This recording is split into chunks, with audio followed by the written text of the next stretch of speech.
Coucou tout le monde, c'est Aurélie, bonjour et bienvenue à chacun de vous. J'espère que vous allez tous vraiment très bien. Je suis ravie de vous retrouver ce samedi matin pour une nouvelle vidéo carterie. Et aujourd'hui, on va faire ensemble des cartes interactives, des cartes à glissière qui révèlent un message caché lorsqu'on les ouvre. Allez, ça vous tente? Alors asseyez-vous, détendez-vous, abonnez-vous et c'est parti. Avant de démarrer, je tiens à dire que cette vidéo est inspirée d'une vidéo de Jennifer Maguire. C'était une vidéo en anglais qui m'a plu et que j'ai donc adaptée pour vous. Le premier modèle est grandement inspiré de ces cartes et pour le deuxième, j'ai pris un peu plus de liberté, vous allez voir. Alors, je vais déjà vous montrer la carte en action pour que vous ayez une meilleure idée. Voilà, donc c'est une carte avec une fenêtre et lorsque l'on ouvre, ça va tirer un élément qui va révéler un message caché à l'intérieur. Voilà, donc c'est facile, c'est fun. Et en plus, ça ne demande vraiment pas de matériel spécial. Tout ce qu'il va vous falloir, c'est de quoi ouvrir une fenêtre. Donc des matrices de coupe basiques, rond, rectangle, carré, comme vous voudrez. Et si vous n'en avez pas, ça peut aussi se découper à la main. Donc pour commencer, j'ai pris une base de cartes qui s'ouvre vers le haut et deux autres panneaux, donc de la même taille que ma base de cartes. J'ai également choisi une matrice de coupe ronde pour cette première carte. Et vous voyez qu'elle fait environ 6,5 cm de diamètre. Donc ça, c'est pour le matériel. Je vais déjà commencer par ouvrir cette fenêtre donc dans ma base de cartes. Je vais placer ma matrice de coupe un petit peu sur le haut comme ceci. Voilà. Avant de la passer dans ma machine de coupe, je l'ouvre bien en deux parce que je ne veux couper que le devant de la carte. Je ne veux pas couper les deux morceaux. Voilà ce que ça donne une fois passé dans ma machine de coupe. Voilà, on a donc notre carte qui a une fenêtre. Ensuite, je vais devoir couper les deux autres panneaux exactement au même endroit. Alors pour ce faire, je vais simplement les superposer l'un sur l'autre. Je mets mon panneau à couper à l'arrière du panneau déjà découpé avec la fenêtre, comme ceci. Je viens ensuite récupérer la découpe et la replacer dans le trou. Donc cette découpe, elle va me servir de guide. Je la maintiens bien en place, je fais attention à ce que ça ne bouge pas.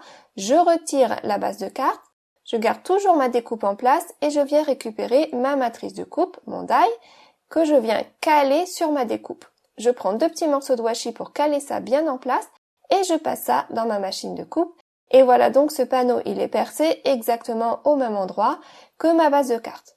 Ça coïncide vraiment parfaitement. Et je vais faire donc la même chose avec le deuxième panneau.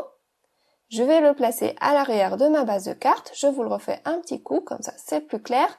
Je le positionne bien en place pour que tous les côtés soient bien alignés. Je reprends la découpe que je viens mettre dans le trou, je la maintiens bien en place et je viens placer par-dessus la matrice de coupe correspondante. Je fixe ça en place et je passe ça dans la machine de coupe. Donc moi j'ai la Big Shot à la maison. Et voilà ce que ça donne. Donc maintenant on a nos trois éléments qui sont percés et ils sont tous percés au bon endroit. Je prends l'élément qui ira se mettre à l'intérieur plus tard dans la conception de la carte, vous verrez.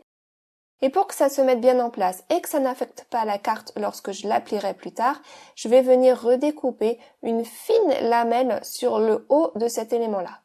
D'accord? Juste un tout petit peu. Vous voyez, j'ai dû enlever 1 ou 2 mm. Et comme ça, lorsque je viendrai coller ça à l'intérieur sous le trait du pli, eh bien, ça facilitera la fermeture de la carte. Ça ne viendra pas gêner cette fermeture. Voilà. Alors ensuite, l'autre panneau que j'ai découpé, celui qui ira sur le haut cette fois-ci, eh bien, je vais maintenant le décorer. Donc, j'ai choisi ce pochoir, le pochoir Explosion. Un pochoir que j'ai dessiné et qui est dans ma boutique. Je vous remets toujours le lien vers ma boutique dans la description sous la vidéo pour ceux que ça intéresse. Je viens positionner ça en place, à peu près au centre, voilà, du rond. Je viens protéger les parties qui ne sont pas couvertes par le pochoir. Et puis, je prends l'encre vert, sa marque, l'encre pour embossage à chaud, que je viens presser au travers de mon pochoir. Donc je presse ça bien de partout pour qu'il y ait de l'encre dans chaque interstice. Une fois que c'est fait, je peux enlever délicatement le pochoir. Voilà, récupérer mon panneau et venir mettre de la poudre à embosser par-dessus. Donc là, j'ai choisi la couleur White Pearl de chez Wow. C'est vraiment une poudre que j'utilise beaucoup. Elle donne un petit reflet nacré très joli, discret mais sympa. Là encore, je vais essayer de vous retrouver les liens vers les produits utilisés pour ceux que ça intéresse. Ensuite, eh bien, je n'ai plus qu'à chauffer tranquillement. J'essaye d'aller assez vite et de ne pas trop rester au même endroit parce que comme c'est une grande surface, j'ai pas envie de trop chauffer, sinon mon papier va gondoler. Et voilà ce que ça donne. Voilà, on a un petit peu de brillant, mais ça reste discret. C'est juste pour rajouter le petit truc en plus. Ensuite, pour le pochoir, on me demande souvent comment le nettoyer, surtout avec la Versamark qui est assez collante. Eh bien, récemment, j'ai vu ça dans une vidéo de Gineke Design et j'ai trouvé ça bien pratique. Elle a toujours un petit spray d'alcool à portée de main. Donc là, c'est de l'alcool pour désinfecter les plaies. C'est de l'alcool à 70. Voilà, j'en ai vaporisé un petit peu sur mon pochoir et je viens essuyer ça avec un chiffon doux. Et voilà, je trouve que ça nettoie bien le pochoir. J'avais l'habitude de nettoyer mes pochoirs à l'eau et au savon, mais je trouve que ça, c'est plus rapide et c'est plus efficace. Voilà pour la petite astuce du jour. On continue la carte. Alors ensuite, j'ai pris une bande de papier bien longue. Cette bande, elle est moins large que mon ouverture, donc vous prenez la largeur qui vous plaira. Il faut juste qu'elle puisse venir se glisser ensuite dans l'ouverture que vous aurez créée sur votre carte. Et puis, je viens faire un pli à 2 cm en haut de cette bande. Donc là encore, moi j'ai pris 2 cm, vous pouvez adapter ça comme ça vous plaira. Je vais replier ce rabat et puis je vais venir décorer cette bande avec des chutes de papier. J'ai choisi des tons rose, violet, bleu, un petit peu d'argenté également. J'aime beaucoup cette combinaison de couleurs. Donc je remplis mon papier et voilà ce que ça donne. Je n'ai plus qu'à découper ce qui dépasse au-dessus du rabat. Voilà. Donc voilà ce que j'obtiens. Vous voyez, il y a mon petit rabat de 2 cm en haut et puis ma bande, elle est maintenant décorée. Et cette bande-là, elle va venir se coller au-dessus de l'ouverture que j'ai créée dans ma base de carte. Donc à l'arrière, en haut, je vais mettre de la colle là au niveau du rabat. Vous voyez, j'ai ouvert ma base de carte et je viens donc coller ça au-dessus de l'ouverture. Voilà, juste au niveau du pli. J'appuie bien pour que ce soit collé. Je l'ai collé en fait juste en dessous du pli pour ne pas gêner l'ouverture. Donc voilà, ça y est, c'est collé. Donc je vous montre ce que ça donne une fois fermée. Ma bande, eh bien, elle est trop longue, donc je vais devoir venir la redécouper. Donc vous pouvez découper ça au ciseau, au masticot, comme vous le souhaitez. Donc on ferme bien la carte et on découpe tout ce qui dépasse. Donc voilà, là ça y est, c'est bon, c'est à la bonne taille. Quand la carte est fermée, plus rien ne dépasse. Et quand la carte est ouverte, ça remonte, c'est normal. Ensuite, je vais prendre 2 petites bandelettes de papier comme ceci. Donc dans la vidéo, Jennifer Maguire, elle faisait ça donc pour mettre des petits guides de part et d'autre de cette bande colorée. Voilà, pour mieux guider donc cette bande lorsqu'elle va glisser, lorsqu'on va ouvrir et fermer la carte. Donc je les colle de part et d'autre de la bandelette, pas juste à ras, je laisse un tout petit espace, peut-être d'1 millimètre, et je colle ça juste à côté. Ensuite, je peux venir découper ce qui dépasse. Voilà. Donc je vais vous remontrer ça. Vous voyez, il y a peut-être 1 ou 2 mm de part et d'autre de la bandelette. Et puis j'ai collé mes guides. Voilà. Alors ensuite, on va coller le panneau intérieur. C'est celui que j'avais redécoupé un tout petit peu au début. Et je vais mettre de la colle donc au dos de ce panneau sur toute la partie supérieure déjà du rond, vous voyez. Et puis sur les côtés de la partie inférieure. Je n'en mets pas sous le rond. D'accord? Juste sur les côtés. Ensuite, je peux en mettre aussi sur le guide et puis de part et d'autre à gauche et à droite. Mais là encore, je n'en mets pas sous la bande colorée. Ensuite, je vais soulever la bande pour pouvoir insérer donc ce panneau-là à l'intérieur de ma carte. Et puis quand c'est au bon endroit, j'appuie pour coller. Voilà. Alors ensuite, je me suis dit que j'avais quand même envie que le bas de ma carte soit quand même mieux collé, donc j'ai redécoupé un tout petit peu ma bande pour qu'elle soit un poil plus courte et comme ça me laisse un petit espace pour rajouter quelques points de colle tout en bas de la carte. Comme ça c'est complètement fermé et ça me convient mieux. Et voilà, vous voyez que ça glisse facilement, ça s'ouvre, ça se referme sans souci. Ensuite je vais prendre mes repères pour pouvoir maintenant ajouter ma salutation cachée. Donc je ferme ma carte, je note le bas du rond. Et lorsque j'ouvre ma carte, eh bien, j'ai donc un espace entre cette marque et le bas du rond à l'intérieur. Vous voyez? Et c'est à ce niveau-là que je vais pouvoir venir tamponner une salutation surprise. Alors bon, comme sur ma bandelette, j'ai eu la bonne idée de mettre du papier argenté. Bon, c'est vrai que ça fait joli, mais pour tamponner, ça n'a pas été simple, puisque c'est un papier avec un revêtement un peu différent. Donc du coup, j'ai utilisé mon encre Stetson pour venir tamponner ma salutation. Puis je m'y suis reprise à plusieurs fois, et tout s'est bien terminé. Donc maintenant, je peux venir gommer la marque que je m'étais faite. Voilà. Et lorsque je referme ma carte, la salutation va se cacher à l'arrière par-dessous et lorsqu'on ouvre, la bande glisse et ça révèle la salutation cachée. Donc vous voyez, c'est un mécanisme simple qui ne demande que très peu de matériel et qui fait son petit effet. Je n'ai plus qu'à venir finir la décoration de cette carte sur le devant. Donc je colle le panneau que j'avais préparé au préalable. Voilà. Et puis ensuite, eh bien, je vais décorer l'ouverture. Donc j'ai utilisé les matrices de coupe Bonjour qui sont aussi dans ma boutique, mais vous prenez ce que vous voulez, ce que vous avez chez vous. C'est même pas obligé d'être une salutation, hein. Ça peut être n'importe quelle décoration qui vous plaira. Simplement, il faut que ce soit quelque chose d'assez large pour pouvoir s'appuyer de part et d'autre pour pouvoir être collé. Là, j'ai mis de la colle au niveau du B et au niveau du R, mais pas sur le reste du mot. Donc j'ai collé ça vraiment de part et d'autre et je vais faire la même chose avec la bandelette noire, donc une petite salutation par-dessous. Cette bande-là, elle est faite de 3 bandelettes collées les unes sur les autres pour plus d'épaisseur, pour que ce soit plus rigide. Et je vais venir donc la mettre sous le mot bonjour et la coller également là de part et d'autre. Et voilà, ça y est, c'est collé. Voilà ma carte terminée. J'ai pas besoin de rajouter de brillant, je trouve qu'elle brille suffisamment comme ça. Donc sur le devant, on a la petite décoration que l'on aura choisie. Puis lorsqu'on ouvre la carte, tada, on a une petite salutation surprise qui apparaît. Et puis on a encore un petit peu de place sur le dessous pour écrire un petit message. Et voilà. Voilà donc pour ce premier exemple. Donc comme je vous le disais, celui-ci largement inspiré de la carte de Jennifer Maguire. Maintenant, on va faire une petite variation pour vous montrer que ce n'est qu'un exemple et que ça peut être adapté à volonté. Donc je reprends à nouveau une base de cartes et cette fois-ci, j'ai choisi une autre matrice de coupe pour l'ouverture, un rectangle, voilà, que j'ai choisi vraiment très grand. Voilà, c'est juste pour vous montrer quelque chose de différent. Vous pouvez vraiment choisir ce qui vous plaît pour l'ouverture à la taille que ça vous plaira. D'accord? Et ensuite, on adaptera notre mécanisme à notre ouverture. Donc je place ça sur le devant de ma carte. D'accord? J'ouvre bien ma carte en deux et je vais passer ça dans ma machine de coupe pour me découper donc cette grande fenêtre sur le devant de ma carte. Donc ça voilà, c'est fait. Je vais pouvoir récupérer l'intérieur que je viens de découper. Et cette fois-ci, je ne vais pas avoir 2 autres panneaux supplémentaires. Je vais venir ajouter mes décorations au fur et à mesure. Vous allez voir. Donc, je remarque que j'ai un espace d'un peu plus de 2 cm là en haut de ma carte. Et je vais donc venir redécouper ce petit morceau de papier à 2 cm. J'ai pris cette chute-là. Vous prenez le morceau de papier que vous aurez sous la main. Donc là, comme ça a vraiment la bonne taille pour pouvoir venir être caché à ce niveau-là sous le cadre, d'accord? Tout ce qu'il faut, c'est cacher le mécanisme, cacher là où je vais coller.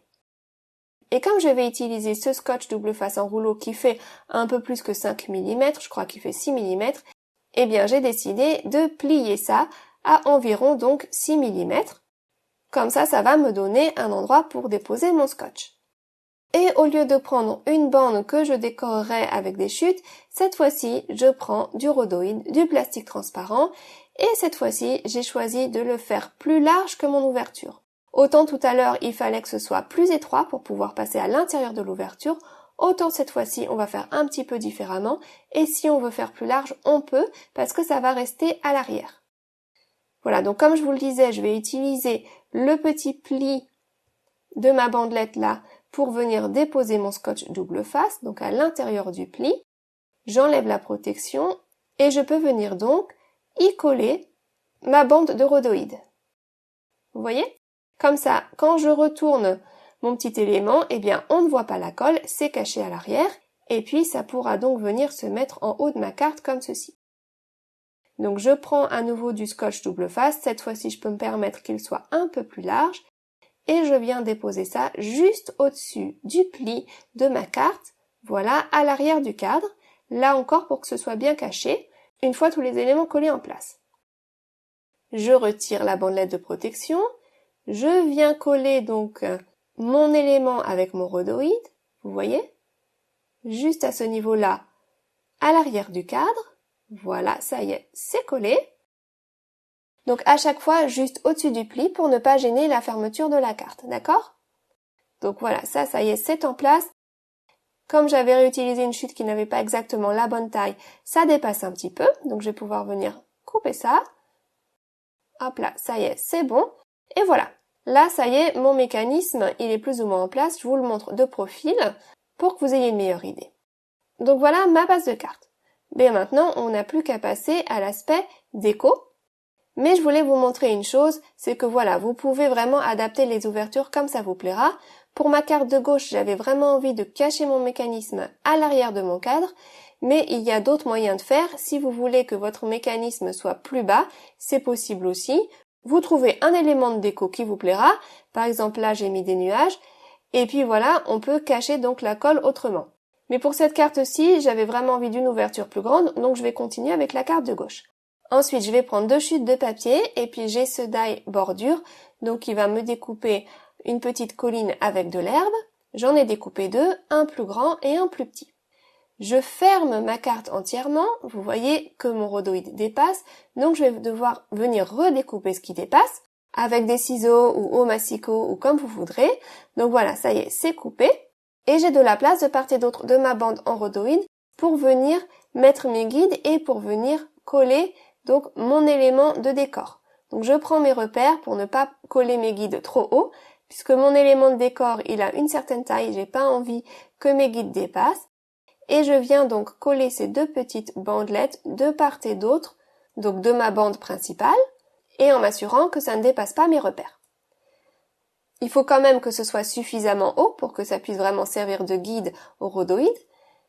Mais là, je voulais que ça ne soit pas trop haut non plus parce qu'il faut quand même qu'elle soit cachée. Donc je viens découper les petits bouts qui dépassent, voilà. Et puis maintenant, je vais m'atteler à coller mes éléments de décor. Hors écran, j'ai préparé ces 2 fleurs que j'ai coloriées avec mes feutres à alcool et découpées. Et puis je peux prendre mes repères parce que j'ai envie que ma fleur, elle soit un petit peu cachée à l'arrière de la colline en premier temps et que lorsque l'on ouvre la carte, ça fasse comme si la fleur poussait, qu'elle grandissait, voilà, grâce à cette glissière. Donc je prends mes repères, une fois que ça me convient, eh bien je viens coller ça en place donc sur ma glissière. Voilà, tout ça pour vous montrer que vous pouvez adapter ce genre de carte avec ce que vous avez chez vous et avec le décor qui vous plaira. On peut tout aussi bien mettre des petits personnages qui seraient cachés à l'arrière d'une colline et qui surgiraient lorsque l'on ouvre la carte. On fait vraiment comme on veut. Et on adaptera les tailles des décors avec ce qu'on aura choisi. Là encore, je vais mettre une salutation cachée et je reprends mon encre StazOn, c'est donc de l'encre indélébile qui va pouvoir être tamponnée sur le rhodoïde sans souci. J'avais préalablement pris mes repères pour savoir où tamponner, pour que ce soit caché quand la carte est fermée et à découvert quand la carte est ouverte. Alors là, j'avais raté mon premier tamponnage. Vous voyez, c'est pas nickel. Ce n'est pas grave avec la StazOn. On peut l'effacer avec un peu d'alcool et recommencer. Donc j'ai recommencé, cette fois c'était mieux. Voilà, là c'est bon. Ensuite, eh bien, je mets de la colle, vous voyez, sur mes 2 petits guides à gauche et à droite et je viens coller mon élément de décor par-dessus. Donc ça va maintenir ma glissière en place et ça va aussi donc cacher ma fleur au départ. Donc vous voyez que la salutation cachée, on ne la voit pas au départ et lorsque j'ouvre ma fleur, elle se révèle. Voilà, et puis ma fleur, elle grandit également avec la carte qui s'ouvre. Eh bien, je n'ai plus qu'à venir finir les éléments de décor. Donc, je vais rajouter une colline supplémentaire sur le devant, au niveau du cadre, là. Voilà, comme ça fait plusieurs niveaux, c'est sympa. Et puis, ça contribue à cacher ce qu'il faut cacher. Je colle une fleur sur le devant. J'ai d'autres petites salutations également que j'ai donc embossées avec de la poudre à embosser dorée sur du papier noir, pour un peu plus de contraste. J'ai gardé ça vraiment blanc, rouge et noir pour cette carte-ci, avec du doré. Voilà, pour changer un petit peu. Donc je mets mes décorations sur l'extérieur, mais également sur l'intérieur, pourquoi pas, pour un petit message caché. Donc ça prend un peu toute la place, mais ça me laisse quand même un petit espace à gauche pour écrire mon message. Et voilà ma carte terminée avec quelques petits sequins et un cadre doré sur le devant pour finir le tout. Et voilà, lorsqu'on ouvre la carte, on a un message qui apparaît et puis on a notre fleur qui grandit. Voilà pour ce 2e exemple. Je vais vous remontrer les 2 cartes du jour en espérant que ça vous donnera des idées, que ça vous inspirera, que ça vous donnera envie de créer pour faire plaisir tout autour de vous. Une carte fait maison, ça fait toujours son petit effet. Et puis pour ceux que ça intéresse, je vous mets le lien vers ma boutique et vers les produits utilisés dans cette vidéo ou vers des produits équivalents en fonction de ce que je retrouverai. Ben moi j'ai fini, maintenant c'est à vous de créer et de partager. Prenez vraiment bien soin de vous et de tous ceux qui vous entourent. Passez un excellent week-end et une très belle semaine. Et à samedi prochain! Allez, à très vite, gros bisous, bye bye!